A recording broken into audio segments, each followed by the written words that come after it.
Hey guys, share ko lang no, maraming scammers po sa mga online shops. Meron kasing isang nag-message sa akin, kakabasa ko lang ng message niya, kaka-reply ko lang kanina, na bumili siya ng Super Dog Nutrition SDN 28, tapos ang nakuha niya no ay wipes. Hindi ko alam kung anong wipes 'yon, pero imbis na SDN ang laman ng kanyang package, wipes.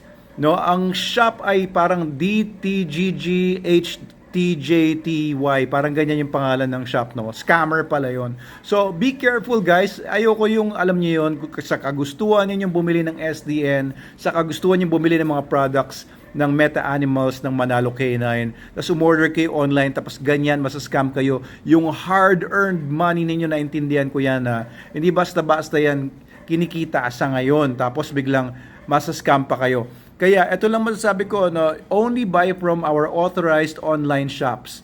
Okay, so message lang po kayo sa amin if you want to get the links to our online shops. Meron po tayong Lazada, Shopee, Lazmall, Shopee Mall, I think. Tapos meron din tayo sa TikTok.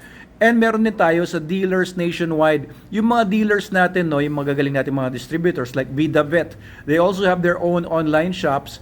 If you want us to check kung legit yon, i-message nyo lang sa amin kung legit ba yung shop na yon. Pero ito yung definitely red flag na dapat maisip ninyo. Kapag ka yung product is priced sobrang mura, ang baba ng presyo niya compared doon sa presyo namin sa mga online shops namin na official, magdalawang isip na kayo o tatlong isip, ilang isip, kahit ilang isip, pero wag kayong one isip lang na bibili kaagad kayo sa gano'n na, uy, ang mura nito, tapos bibili kaagad kayo. I-check nyo rin yung legitimacy nila. Ito pa, meron ding nangyari, no, recently lang din, na bumili siya from a shop na hindi ko alam kung sinong may-ari, no? Kasi marami kasing pwedeng magbenta sa mga online shopping platforms na yan.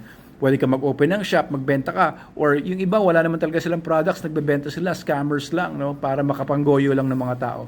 So, yung binili ng isang nakabili sa isang online shop somewhere ay nakuha naman niya mayroong mga insekto, bukbok yung yung binili niyang SDN. So, ang nakuha daw niya ay nakalagay sa parang rinipack, no, hindi doon sa original packaging natin. Malay niyo hindi pa nga yun fully SDN talaga, baka po hinahaluan ng ibang dog food, kaya mag-ingat din kayo. Doon lang kayo sa mga trusted sellers at nasubukan nyo na, kilala ninyo.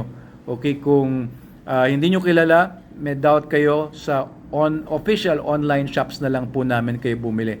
Okay, so if you want to confirm din kung meron kayong preferred, malapit sa inyo yung online seller or what, gusto nyo doon kasi doon kayo regularly bumibili ng mga ibang mga items, pwede nyo naman po i-confirm sa page natin sa Meta Animals sa Facebook.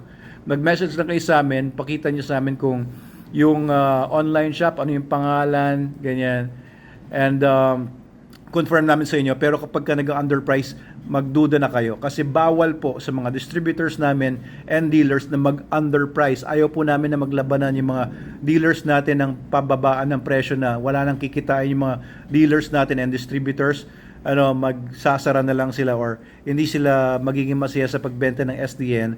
And ayaw naman natin ng ganoon kasi pagka hindi na sila masaya sa pagbenta ng SDN, iba na lang ibebenta nila, di ba?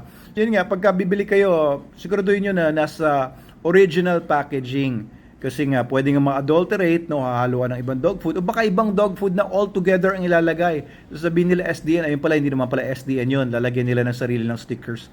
I don't want you to get duped. I don't want you to get scammed. Kaya please, ingat na lang po kayo pag bumibili kayo sa mga online shops. Friendly reminder lang po sa inyong lahat.